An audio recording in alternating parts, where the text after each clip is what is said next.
I died choking on my own blood, the twisted wreckage of my car pinning me to the dashboard like a goddamn butterfly in a collector's case. While my sister's voice echoed in my head, her last words to me spat like venom at that godforsaken wedding. "You're dead to me, Sarah." Dead. Irony hit harder than the semi-truck that plowed into me 2 weeks later. Courtesy of the slick roads she knew damn well I'd be driving on after she accidentally slashed my tires. But here's the real kicker. I woke up gasping. Not in some pearly afterlife, but back in my own skin. 3 months before that slap. Before the betrayal that stripped me bare and left me for roadkill. The mirror in my cramped Brooklyn apartment stared back at me like an old enemy. My reflection all sharp cheekbones and haunted green eyes, 32 years old again. The same frizzy auburn hair I could never tame. The faint scar on my chin from that childhood bike wreck with Emily. My hands trembled as I touched my face, expecting the cold steel of the morgue slab, but feeling warm skin instead. Holy shit. Reborn. 重生. As those weird online forums called it. But this wasn't some feel-good rom-com reset. No. This was payback time. Raw and American as apple pie laced with arsenic. Emily had always been the golden child, prettier, sharper. The one Dad doted on while Mom whispered in my ear about family first. But she'd crossed the line, buried secrets deeper than our parents' graves. And now, I'd dig them up, one shovelful at a time. That first morning back, I chugged black coffee from a chipped mug that still had Emily's lipstick stain from her last surprise visit, scrolling through my phone like a ghost haunting my own life. Texts from months ago popped up unopened, Emily begging for money, then guilting me about the house. Our family home in suburban Jersey. The one Dad left solely to me in his will because he knew she'd blow it on her endless schemes. "Sarah, you're being selfish," her messages read. "We're blood. Share. Bullshit." She'd already siphoned off thousands from Mom's estate, claiming it was for emergencies. Emergencies like her designer handbags and that sleazy fiancé, Mark, who reeked of cheap cologne and cheaper morals. In my first life, I'd caved at the wedding, handed over the keys after that public humiliation, only for her to flip the script, accuse me of elder abuse to contest the will, and drive me into bankruptcy. Then the tires. Then the crash. This time, No merci. I suited up in my best power armor, a tailored blazer over a silk blouse, heels that clicked like warning shots on the subway platform, and headed to the real estate office where I worked, grinding as a junior agent in a cutthroat Manhattan firm. The city buzzed around me, yellow cabs honking, steam rising from grates like dragon breath, the kind of chaos that made you feel alive or ready to snap. My boss, Karen, a chain-smoking harpy with a perm from the 80s, eyed me suspiciously when I walked in early. "You look like hell, Sarah." Rough night. I forced a smile, the one that hid razor blades. Just excited for my sister's big day. I lied, already plotting how to crash it harder than that truck ever could. By noon, I'd pulled every file on Emily I could access without raising flags, bank records from a shady connection at the firm, social media deep dives that made me want to bleach my brain. There it was, the secret she'd buried like a dog with a bone. Not just the embezzlement from Mom's accounts, but the affair.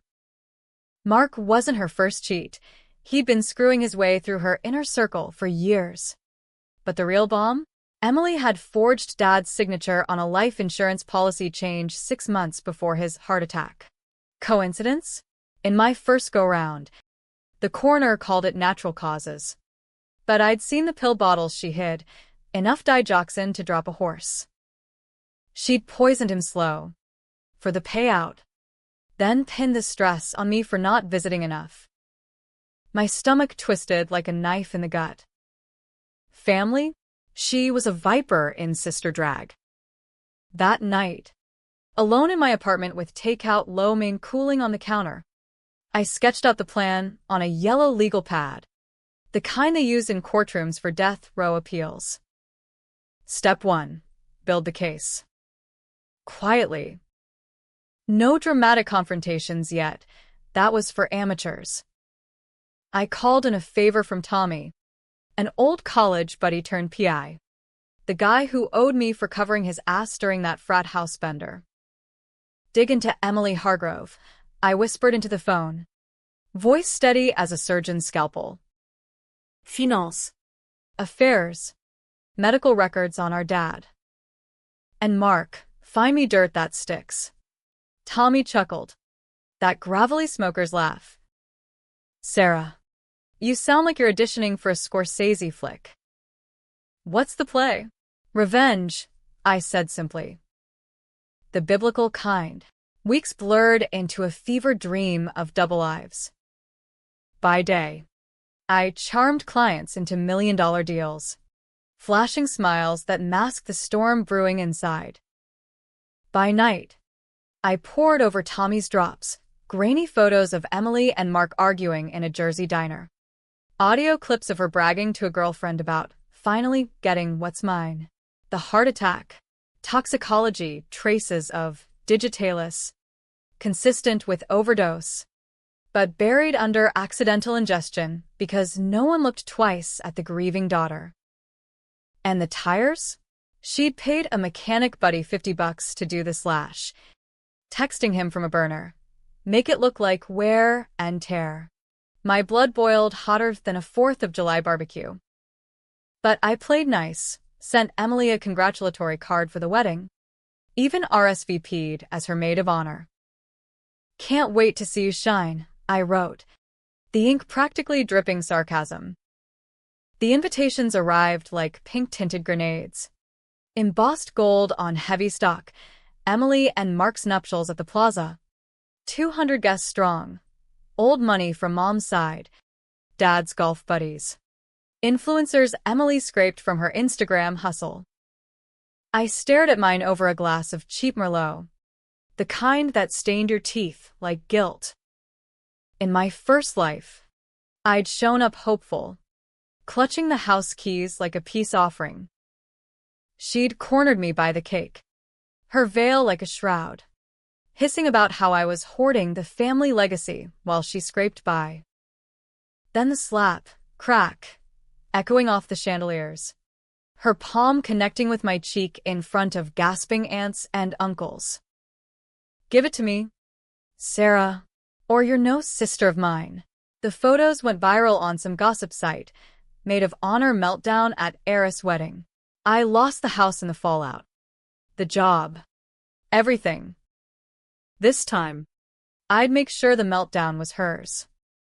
As the date crept closer, June 15th, a sweltering Saturday that promised sweat and sins, I tested the waters with a lunch reunion. We met at that overpriced bistro in Soho, the one with the exposed brick and waiters who sneered at your order. Emily swept in late, all blonde waves and Louboutins, her engagement ring flashing like a middle finger. Sarah, you look tired. Big deals at work. She air-kissed my cheeks, her perfume cloying as deceit. I sipped my iced tea, calm as a loaded gun. Thriving? Actually. How's wedding planning? Mark behaving? Her laugh tinkled like breaking glass. Oh, you know him. But seriously, sis, the house. Dad would have wanted us to share. It's eating at me. There it was. The hook. I leaned in, voice low and syrupy. Emily, it's not just a house. It's everything we lost. Mom's garden. Dad's study. Remember how he'd read us those Sherlock stories? Her eyes flickered. Guilt? or calculation. Yeah. Well, Memories don't pay bills. Come on. Sarah. For family. I smiled. The kind that didn't reach my eyes. Family first. Right? I'll think about it. She bought it, chattering about centerpieces and vows. Oblivious to the recorder, humming in my purse. Gotcha. But doubt gnawed at me that night, pacing my apartment as rain lashed the windows like accusatory fingers. Was I becoming her? The sister who schemed in shadows? Tommy's latest file burned a hole in my inbox. Mark's side hustle. Laundering cash through Emily's charity events, skimming donations for underprivileged kids.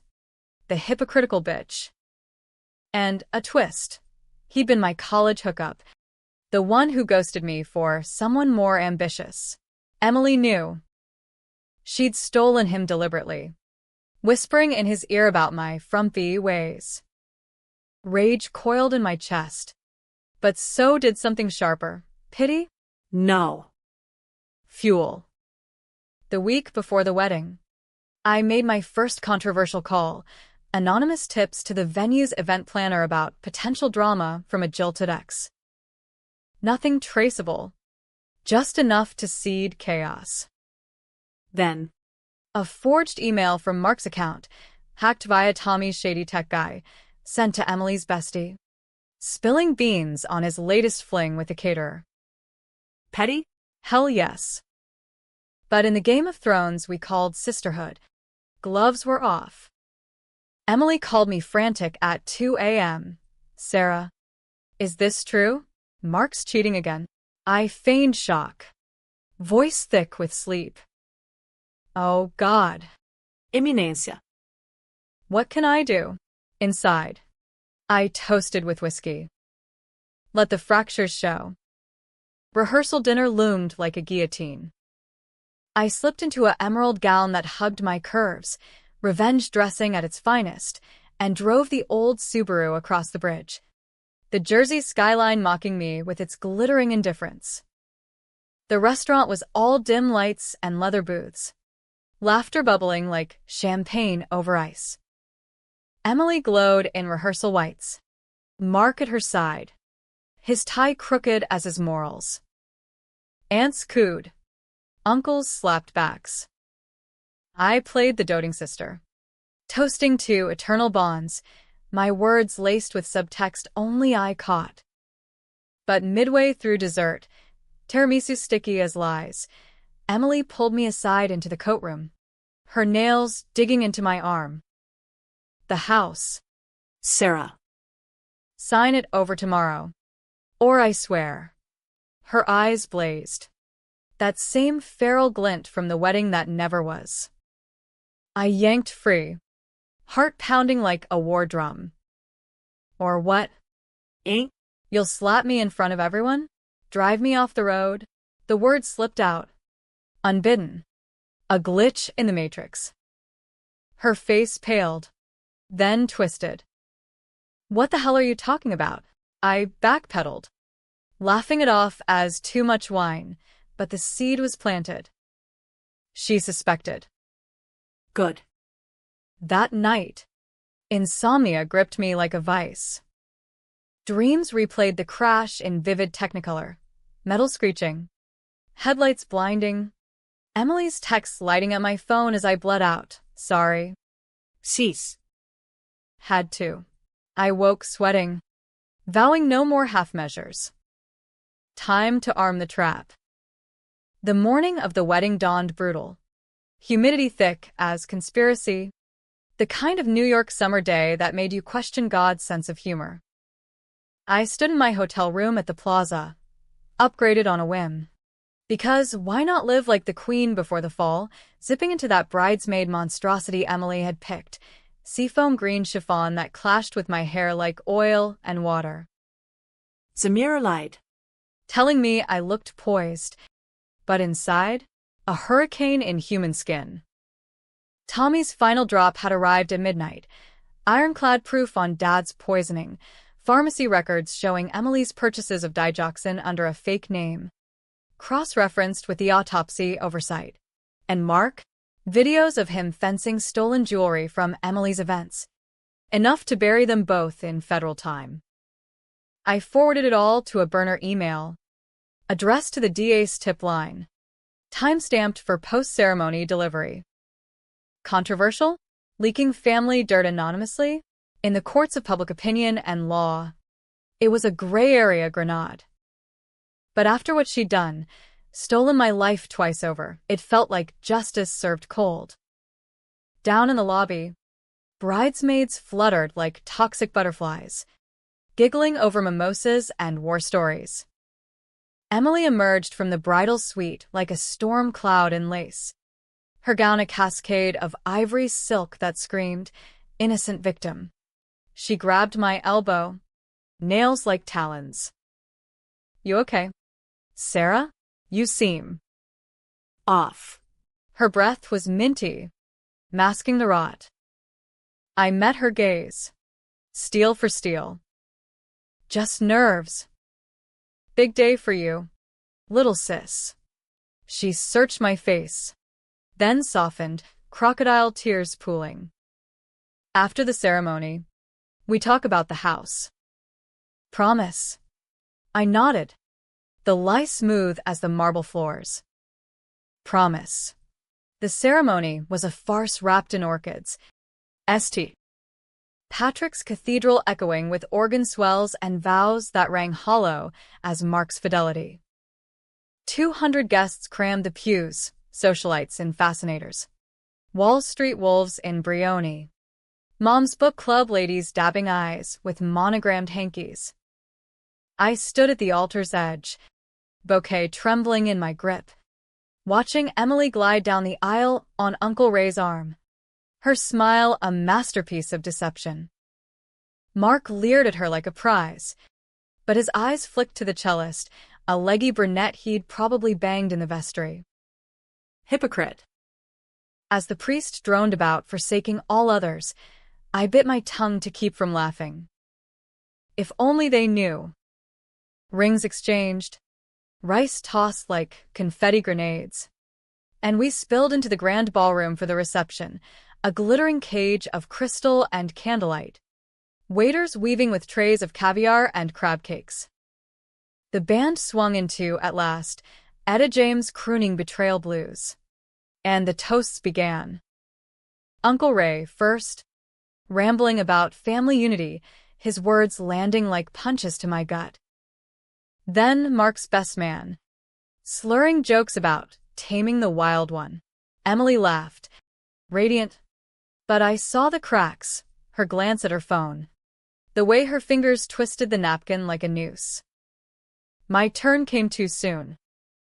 Microphone in hand, spotlights hot as interrogation lamps. I stepped to the podium, heart thundering like bass in a hip-hop track. 200 faces turned expectant, smiling, oblivious. Emily beamed from the head table, Mark's arm slung possessive around her. To Emily, I started, voice steady, amplified. "My sister, my confidant, the one who's always known how to get what she wants." Murmurs of agreement rippled. I paused, letting it hang. Remember Dad's stories? Sherlock Holmes, unraveling lies thread by thread. He taught us truth matters most. Emily's smile faltered. Just a twitch. Good. Emily's always been the puzzle master, I continued, words flowing like venom honey. Forging paths, bending rules. Like that time with Mom's estate, such a creative accountant. Gasps dotted the crowd. Polite but pointed. Aunts exchanged looks. Mark shifted, uneasy. Emily's eyes narrowed, a warning flashing. But I was just warming up. And Dad. His heart. We all mourned, but Emily? She handled the details. Policies, pills, always one step ahead. The room hushed. Fork clinks dying like strangled breaths. Uncle Ray frowned, whispering to his wife. Emily stood, chair scraping like nails on chalkboard. Sarah, what the hell? I didn't flinch. Just toasting truth. Eminência. To family secrets unearthed.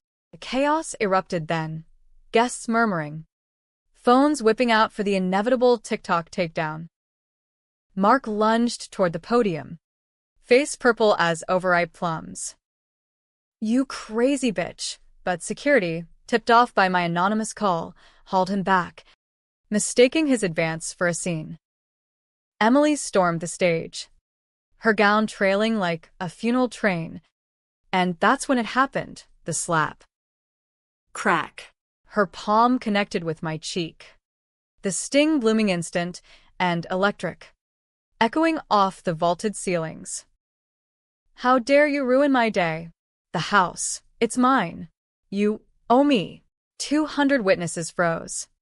A collective inhale sucking the air from the room. Phones captured every angle, the bride's feral snarl. My head snapping sideways. The red welt rising like a brand. In my first life, Ide krumplat. sobbed apologies.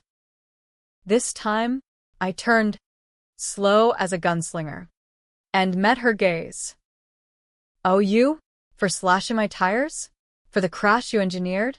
For poisoning Dad? The words detonated. Shrapnel of truth shredding the facade.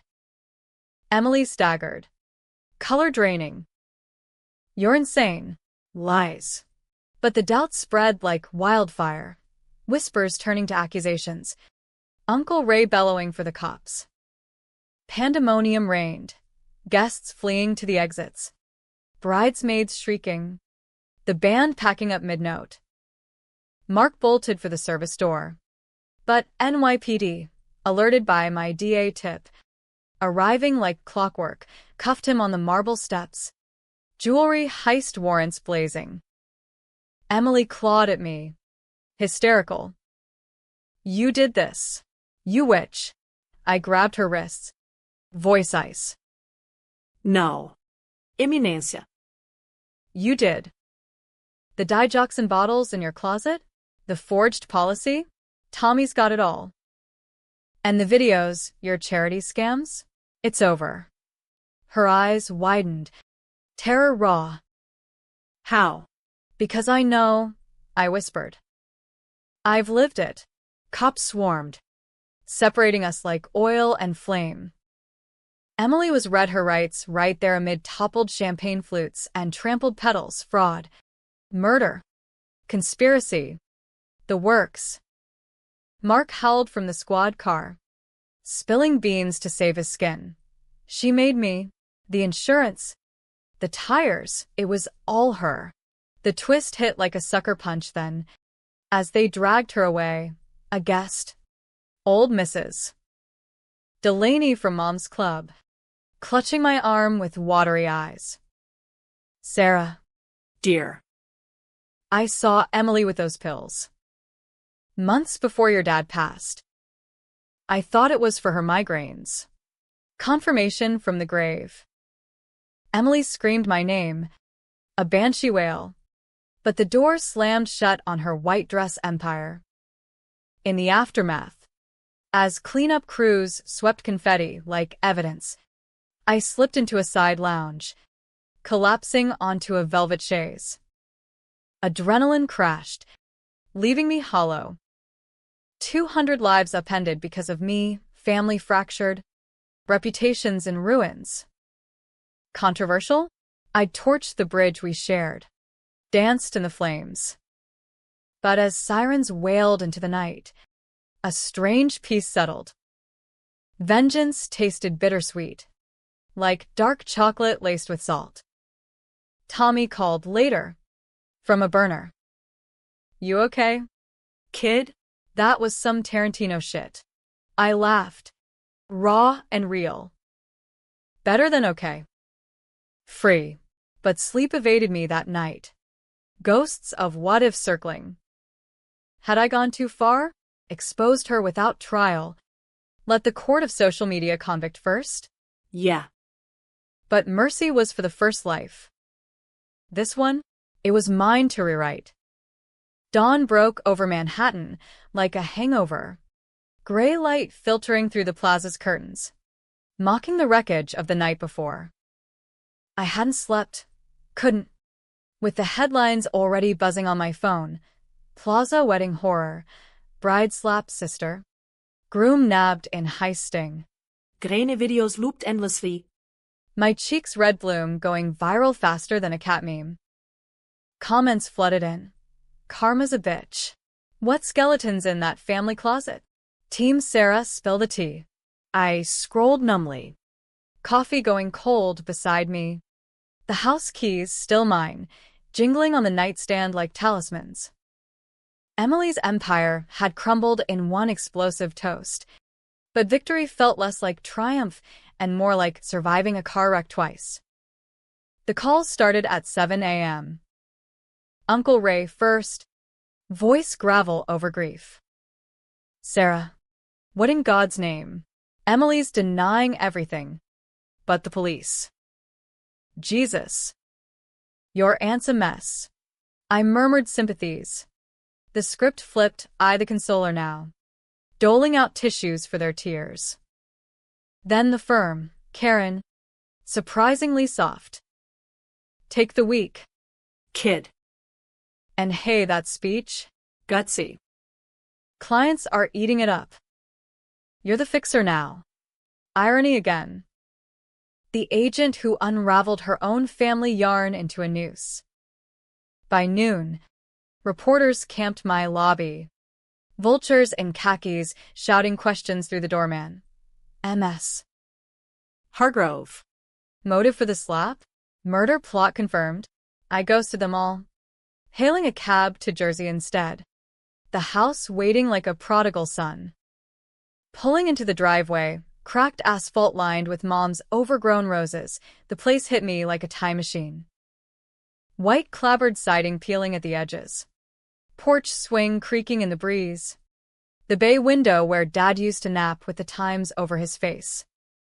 In my first life, Emily had flipped it quick, gutted the soul for marble counters, and a listing price that screamed, newly single inferno. Now?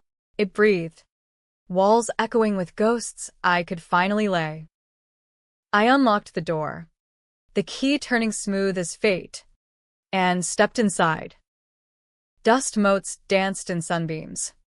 Furniture shrouded in sheets like mummies. I peeled one back in the living room, revealing Mom's floral sofa, and sank into it, the springs groaning welcome. Tears came then, unbidden and ugly, sobs racking me like dry heaves. Not for Emily. Rotting in Rikers on $2 million bail her friends wouldn't touch. For us. The sisters we'd been before ambition twisted her. Before loss sharpened me into a blade. Flashbacks assaulted. Summer barbecues with Dad flipping burgers. His laugh booming over the Mets game on the radio.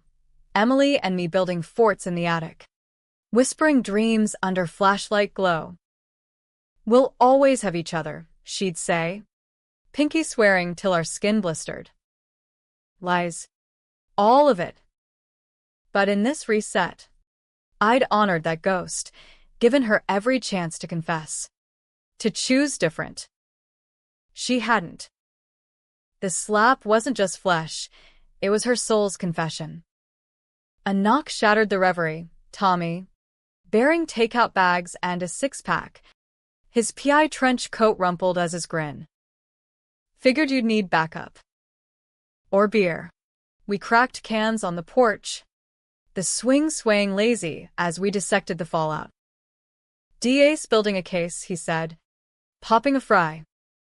Poisoning sticks, pharmacy cams caught her. Mark's flipping like a politician on hot coals. Naming names. Your tip? Gold. I nodded, staring at the cul-de-sac where kids biked oblivious. And the house, he shrugged. Safe. Will's ironclad, her fraud torpedoes any contest. Silence stretched. Companionable. You did right. Sarah. Controversial as hell. Airing laundry at a wedding? Ballsy. But she earned it. Earned it. The words echoed as days blurred into a media circus. I lawyered up, pro bono from a firm impressed by my whistleblower vibe and gave statements. The truth pouring out like catharsis. The embezzlement. The affair. The crash. Emily's arraignment was a spectacle.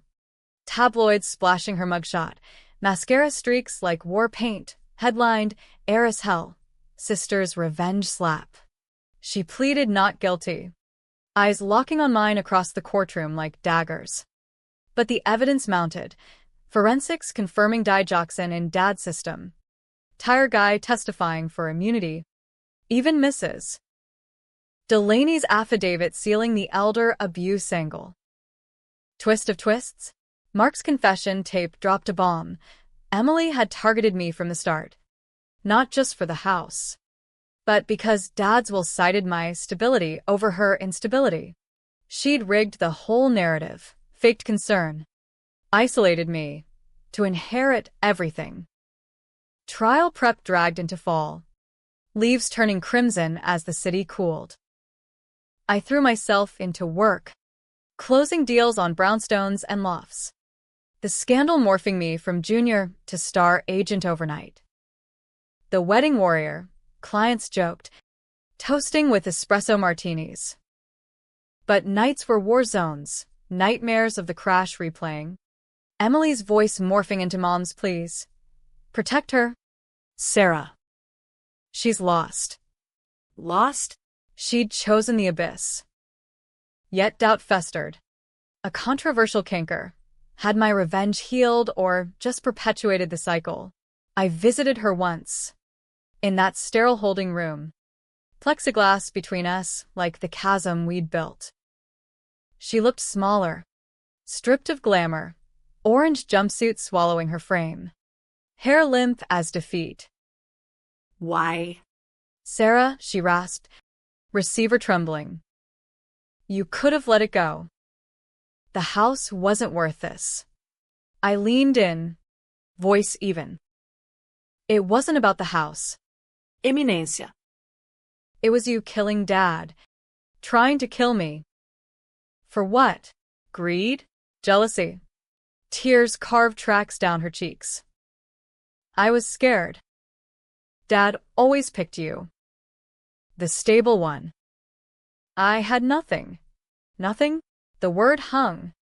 A mirror to my own voids. You had us, I said softly.